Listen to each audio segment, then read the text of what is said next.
we start looking at what Corbyn has promised, he has promised everything. I mean, this manifesto is just, you can have what you like, and a couple of kittens too. I mean, it's just literally everything. Anything you want, we'll spend money on it. They've even promised that the student loan thing, which, by the way, benefits the poorest, intriguingly, and the IFS came out and said that, they're going to abolish that. But not just going to abolish that, they're going to abolish it this year. The cost of that is enormous. It was never costed. You know, they're going to take over the utility companies. The problem you've got there is that they have costed their manifesto. No, they haven't you might think it's profligate, but they have given some figures, which is far more than your party has done. For a second.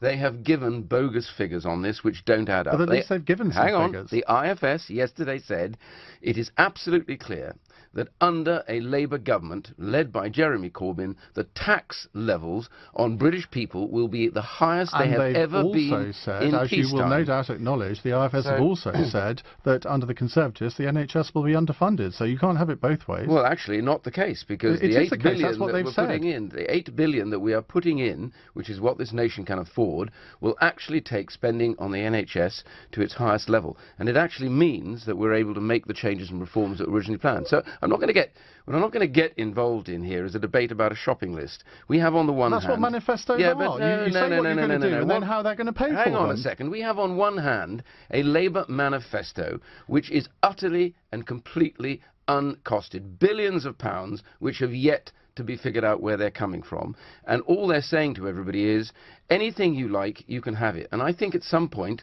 when we start talking about the cost of these things, the British public got to recognise who pays for this. And it isn't going to be just that group of people above 80,000. It's going to be people on middle incomes, head teachers, it's going to be nurses, it'll be all those people paying higher tax. The IFS, let's quote them to do with things that your manifesto says as well, because they've called very big cuts to working age welfare benefits. They say you'd save £11 billion annually by 2021 to 22, but they would significantly cut the incomes of the poorest working age households. No, because more people, as a result, are going back into work. More jobs are being created. We have now the highest proportion of people of working age in work at any time in our history, and it's rising. We outstrip the Americans on this. Only the Germans are slightly ahead of us. And this is unusual territory. It means basically that people in work now have an opportunity to raise their incomes. The big drive that's going to come in the next week or so is how you increase the productivity and the training and the skilling. That's the big debate to be had. And all of this is about supporting them and getting them through and into work. You're saying the IFS is wrong on your manifesto, and yet you're saying they're right on Labour's manifesto. I'm saying that the reality, though, here is that we have a choice to make, which is a massively, massively expensive manifesto set of pledges that Labour has put out, which are going to cost billions, none of which has been even bothered to be funded. So what have the IFS said that's right about your manifesto? Well, one of the things they actually said was that we are doing the right thing in trying to address, for example, long-term care. They said that the other day. And the other thing they've said quite categorically is, yes, we are putting extra money in. But in this report they issued the other... this report, including what I've just said now. And they're actually saying that, yeah, they will pick holes with ours as they will pick holes with any manifesto. But when you look at the overall issue, you look at the scale of what they've actually said. When you get to the Labour manifesto, they have said the scale of that is so enormous that taxes will reach the levels that they have not reached since the wartime. That is unbelievable. If you don't put many figures in your manifesto, it's actually quite difficult to pin it down. It's it's just a range of sort of broad aspirations, isn't it? Yeah, but the key thing is we haven't tried to itemise vast amounts of spending which are not affordable. You've got to understand something. People, absolutely at the end of the day, ordinary people will have to pay.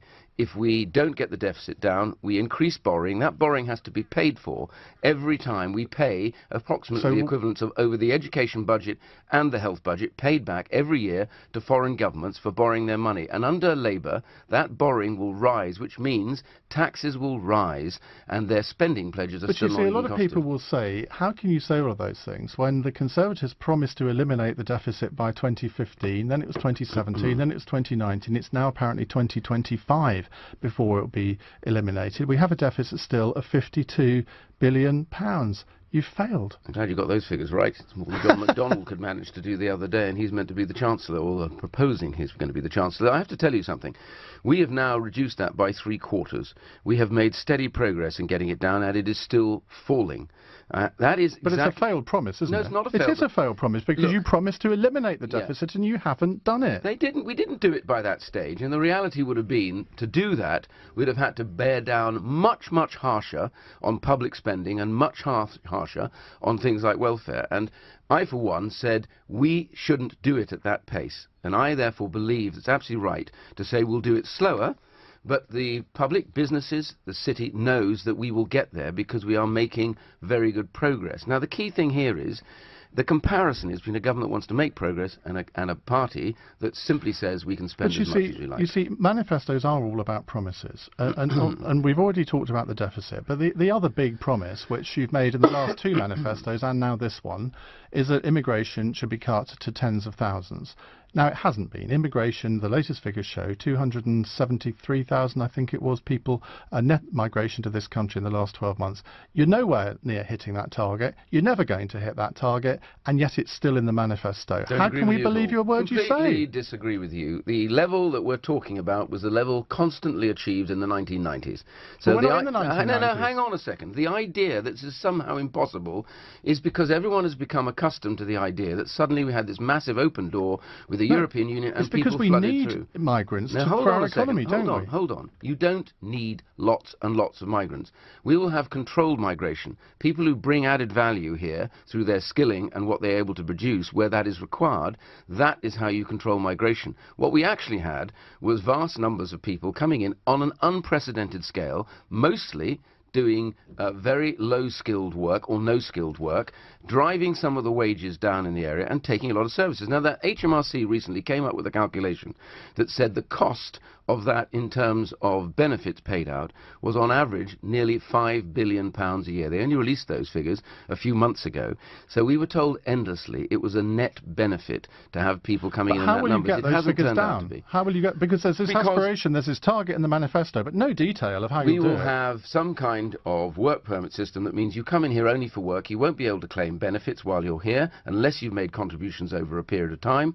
And that work permit system will mean that those companies that really can demonstrate they can't find people in the UK and have to get somebody from abroad, they will be able to make that case. But those who don't, and when I was at DWP, had many cases where companies used to say they couldn't find anybody. The truth was there were people, the local DWP said they could easily have found jobs, the kind of people they wanted. So we want them to look for British people first to try and find those jobs for them, and there are plenty of those. You didn't frankly have the balls to put country before party.